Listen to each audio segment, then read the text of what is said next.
আসসালামু আলাইকুম। তো আজকে একটা কাস্টমার ফোন করে কয়টা থেকে বলে যে আমার গোদরেজের ফ্রিজ আছে, প্রচণ্ড গ্যাস এবং প্রচণ্ড সাউন্ড করছে কিন্তু কুলিং হচ্ছে না। তো আপনি আসুন, দিয়ে দেখুন ফ্রিজটা কি প্রবলেম হচ্ছে। আমার এখন রোজার টাইম, ফ্রিজ নিয়ে খুব প্রবলেম হচ্ছে, তো ফ্রিজটা আমাকে রিপেয়ারিং করে দিয়ে যান। তো আমি আমার ব্যাটালিয়ানকে নিয়ে, হেল্পারকে নিয়ে ঝোলাঝম্পর গুটে কাস্টমারের বাড়ি চলে যাই, যে দেখি যে আমাদের কুলিং কোয়েলের ডিপে যে লাইনটা আছে, সাকশন লাইন আছে, সেই অ্যালুমিনিয়ামের পাইপটাকে পুরো ইঁদুরেই কেটে দিয়েছে। কেটে দেওয়ার পরে আমার মনে কাস্টমার আমাদের বলল যে কত কী খরচা হবে। আমরা সেটা শোনার পরে কাস্টমারকে খরচাটা বললাম। বলার পরে কাস্টমার বলল বেশ ঠিক আছে, কাজটা আপনি রেডি করেন। দিয়ে তারপরে আমরা ফ্রিজটাকে রেডি করতে লাগলাম। দেখতেই পাচ্ছেন, এখন আমরা কাটাকাটি চালু করে দেবো। কোন জায়গাটা কীভাবে কাটতে হবে করে দেন। সেটা ভিডিওর মাধ্যমে দিয়ে দেখতে আমি পাবেন। আমার খরচাটা বললাম, দিয়ে আমি আমার কাজে লেগে গেলাম। লাগার পরে দেখতেই পাচ্ছেন আমি পাইপটাকে কেটে নিয়েছি। এবার আমরা অ্যালুমিনিয়াম ঝালাই একটা কপার পাইপ দিয়ে, 316 পাইপ দিয়ে আমরা এটাকে ঝালাই করে নেব। ঝালাই করার পরে আমরা আবার ঠিকঠাকভাবে গ্যাস চার্জ করব। দেখতেই পাচ্ছেন আমি কেটে নিয়েছি, অ্যালুমিনিয়ামটাকে আমি কেটে নিয়েছি এখন পাইপটাকে। এখন এখানে আমরা 316 পাইপ দিয়ে একটা অ্যালুমিনিয়াম স্টিক ঝালাই করে নেব। তো এখন আমরা ঝালাই করে নিয়েছি, তো দেখতেই পাচ্ছেন ঝালাইটা সাকসেসফুল হয়েছে। ঝালাইটা খুব একটা কঠিনজনক অ্যালুমিনিয়াম ঝালাই হয়, আর যে জানে তার কাছে তো সুবিধা হয়।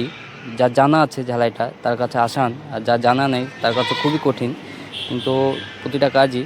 তো এখন আমরা ঝালাই করে নিয়েছি, এবার ক্যাপিলারি পাইপটাকে আমাদেরকে বের করে নিতে হবে কপার পাইপ থেকে। তো বের করার পরে আমরা ঠিকঠাকভাবে ঝালাই করে নেব। আবার ঝালাই করার পরে আমরা গ্যাস চার্জ করব। গ্যাস চার্জ করার পরে দেখা যাক ফ্রিজটা ঠিকঠাকভাবে কুলিং হচ্ছে কি হচ্ছে না। তো দেখতেই পাচ্ছেন আমরা এখন ঝালাইটা করে নিয়েছি, ক্যাপিলারি পাইপটাকেও আমরা বের করে নিয়েছি কপারের পাইপ থেকে। তো এবার আমরা কি করব, ডায়েটটাকে কানেকশন করে নেব। আমাদের যে ফিল্টার ডায়েট আছে ওইখানে আমাদের কানেকশন করতে হবে, না ছাড়া গ্যাস চার্জ করা যাবে না। তো এখন আমরা ডায়েটটার সাথে কানেকশন করে নেব। তো দেখতে পাচ্ছেন আপনারা ভিডিওর মাধ্যমে যে কীভাবে কাজটা করেছি আমি, হয়তো কারো জানা না থাকলে। দেখতেই পাচ্ছেন এখন রেডি হয়ে গেছে কাজটা। এবার আমরা ঠিকঠাকভাবে ভ্যাকুম করে নেব। ভ্যাকুম করার পরে আমরা গ্যাস চার্জ করব। তো কাজ জানা থাকলে বন্ধুরা কোনোটাই কঠিন না, আর জানা না থাকলে পারে সব কিছুই কঠিন।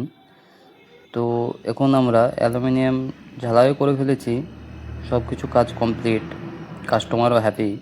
কাস্টমার আমাকে বলে ওঠে যে আপনার আগে একজনকে আমি বলেছিলাম, সে বাড়িও এসেছিলো, দিয়ে দেখে গেল, দিয়ে বলছে পুরো ডিপটাকেই নাকি চেঞ্জ করতে হবে পুরোটাই।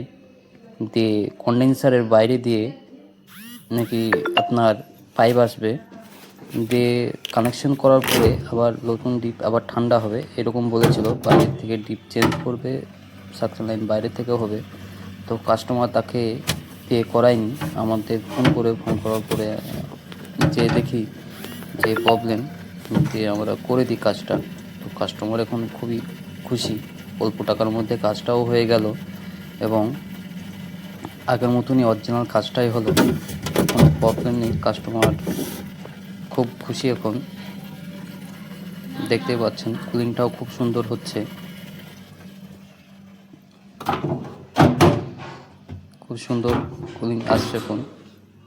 এখন আমাদের কাজ কমপ্লিট, গ্যাস চার্জ হয়ে গেছে। এখন আমরা ব্যাগটা গুটিয়ে আবার অন্য বাড়ি চলে যাব কাজ করতে।